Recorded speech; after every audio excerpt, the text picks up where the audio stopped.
ধানমন্ডি ৩২ নম্বর বাড়িতে ভাঙচুরের ঘটনাটি ছিল এক চরম অদূরদর্শী ও আত্মঘাতী পদক্ষেপ। ওই ৩২ নাম্বার রেনোভেট করার একমাত্র উপায় হইতেছে ওটারে বুলডোজার দেয়া ছাতলাইয়া মাটির সাথে মিশা। পিনাকি গং দ্বারা সৃষ্ট এ ঘটনা ফ্যাসিস্ট সরকারের বিরুদ্ধে জনমতকে শক্তিশালী করার বদলে উল্টোভাবে দুর্বল করেছে। এ ধরনের কর্ম কেবল দেশীয় পর্যায়েই নয়, আন্তর্জাতিক অঙ্গনেও নেতিবাচক প্রতিক্রিয়ার জন্ম দিয়েছে।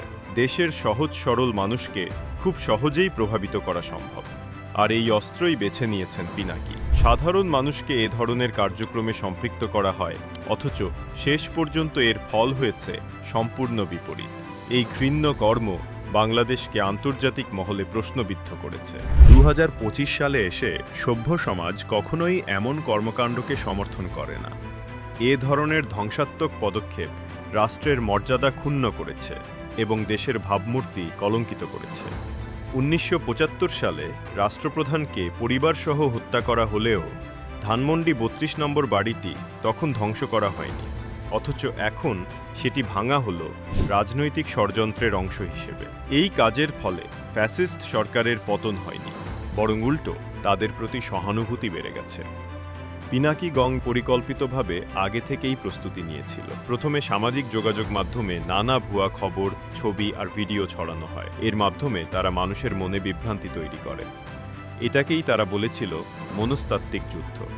প্রতীকী প্রতিরোধ বা বুলডোজার ক্যাম্পেইন নাম দিয়ে তারা মানুষকে উত্তেজিত করেছিল। দেশের সহজ সরল মানুষকে খুব সহজেই প্রভাবিত করা যায়, এই দুর্বলতাকেই অস্ত্র হিসেবে ব্যবহার করেছিল পিনাকি।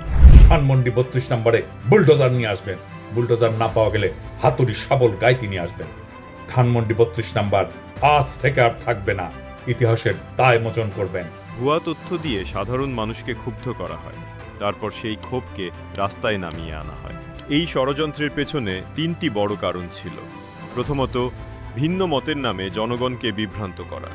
দ্বিতীয়ত, রাজনৈতিক কৌশল, গণতান্ত্রিক ধারাকে দুর্বল করে মানুষকে দুই ভাগে ভাগ করা, যাতে দেশে অস্থিরতা তৈরি হয়। তৃতীয়ত, বিদেশি যোগাযোগ, বিদেশে বসে নানা গোষ্ঠীর সঙ্গে মিলে দেশের ভেতরে অশান্তি ছড়ানো। ঘটনার পর দেখা গেল দেশ জুড়ে নিন্দার ঝড় উঠেছে। শিক্ষক, সাংবাদিক, রাজনীতিবিদ, বুদ্ধিজীবী, ছাত্র, শিল্পী সবাই একসাথে প্রতিবাদ জানালো। সংবাদপত্রে প্রতিবাদী লেখা ছাপা হলো। সামাজিক যোগাযোগ মাধ্যমে মানুষ ক্ষোভ প্রকাশ করল। স্পষ্ট হলো পিনাকি ও তার গংয়ের এ ধরনের কাজ কেউ মেনে নেয়নি, বরং সবাই এটিকে সরাসরি দেশ বিরোধী কাজ বলেই মনে করেছে। তাহলে প্রশ্ন আসে, যারা সত্যিই দেশের ভালো চায়, যারা ফ্যাসিস্ট সরকারের পতন চায়, তারা কেন পিনাকি গংয়ের মতো অযৌক্তিক আর চরমপন্থী পথে গেল? দেশের সহজ সরল মানুষকে প্রভাবিত করে বিভ্রান্ত করা, এটা কি দেশের উপকারে আসে? বরং এতে দেশের ক্ষতিই হয়।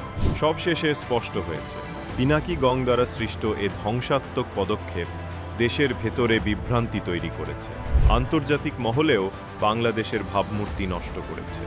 আসলে যারা এই ষড়যন্ত্র করেছে তারা দেশের ভালো চায় না, দেশের মানুষের মঙ্গলও চায় না।